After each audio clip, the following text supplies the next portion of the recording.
はい、皆さん、こんにちは。ジョンです。今日はですね、日本語に恋をしてしまった理由を説明していきたいと思います。多くの人はですね、言語をある目標のために覚えてしまうということがあるかなと思うんですけれども、私は日本語を覚える目標は全くゼロでした。全くなかったです。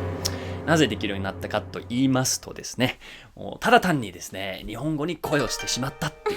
うのが理由でございます。で、そのことについてですね、今節丁寧に説明していきたいと思います。よろしくお願いします。はい。ということで、最初の理由なんですけれども、なんと言っても、漢字の存在になります。この辺は日本人にとって当たり前のことであろうと思うんですけれども、漢字に意味があるじゃないですか。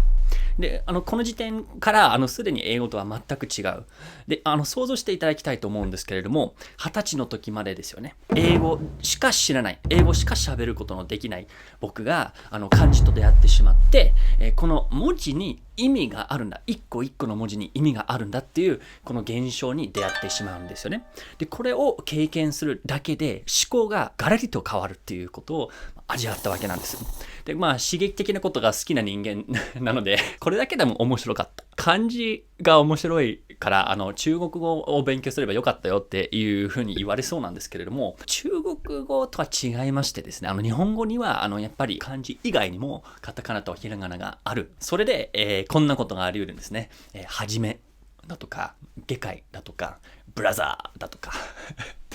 こんなことあり得るわけなんですよね。これはたまらない。文語訳聖書っていうものをこう読んでいきますとですね、第1ページでもこんな言葉が出てきます。まずですね、はじめにこんな感じ。で、作るとか、形とかみたいな、闇とかみたいなね。これはね、ゾッとするぐらい面白い。で、さらに面白いのはですね、こう、少し読んでいくと、はじめっていうのがまた出てくるんですけれども、はじめの日という形になっています。やばくない？本当にこれを初めて経験した時は舞い上がってました。で、多くの方から言われることなんですけれども、漢字って難しくないのっていうふうに聞かれるんですよ。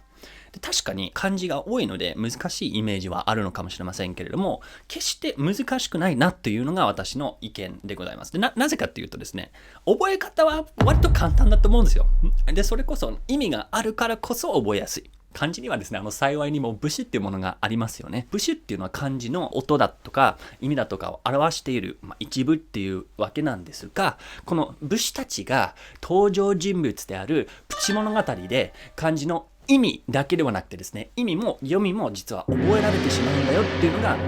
私の漢字が好きな理由でもあります。具体例があった方が納得しやすいかなと思うので、覚えようとするだけでうつ病になりかねないとされている恐ろしのうつっていう漢字を例にとっていきたいと思います。うつなんですけれども、よく見るとですね、部首だけで分けていくとですね、大した難しい漢字ではない。おそらく一番難しい部分は匂い酒っていう部分だと思うんですが、匂い酒ってなった日本人の方もいらっしゃるだろうと思うんですけれども、辞書で調べていきますとですね、この部分は匂い酒っていう言い方があります。で、匂い酒っていうのはですね、黒きびとチューリップで作っていくお酒らしくて、こんな感じになってるんですけれども、まずこいつを分解して覚えて全体を見ていきたいと思います。ということでですね、まず匂い酒なんですけれども、箱の中に入ってるのは、お米がちょっと変形してしまったものっていう風に捉えることができると思います。お酒の話だし、お酒を醸してるイメージでいいと思うので、お米がですね、当然お酒になっていく過程で変形していくっていうことだと思うので、納得しやすいですよね、この部分は。少なくとも私は納得しやすい。で、そのお米の粒をどのように箱の中に入れたかっていうとですね、少し下にあるさじなんですね。さじでお米を箱の中に入れていって、それがこう発酵していって、お酒になるみたいな。しかも超臭いっていうことで匂い酒っていうふうに覚えればいいわけなんですね。匂い酒、完璧なんですね。で、あとは、2本の木と、敏感の缶と、和冠ですね。で、和冠は一応覚えるために普通の冠っていう風に取ると便利だと思います。あとこのさん作りっていうやつなんですけれども、さん作りは形の右側にあるものなので、形っていう風に、捉えることができると思います。さあ行きましょう。お酒に溺れたせいで王国を失って今までの人生が跡形もなくなった王様が林の中に座り込んでコンビニで買った激安の缶から匂い酒を飲みながら鬱に浸っていると。いう具合になるんですよね。読みはどう片付けるかっていうとですね、これも簡単でありまして、王様がバカな俺とこう言いながらですね、額を手に打つ。バカイメージでいいのではないでしょうかね。幸いにもですね、このうつとうつ病のうつが同じくですね、頭高型ピッチアクセントなので、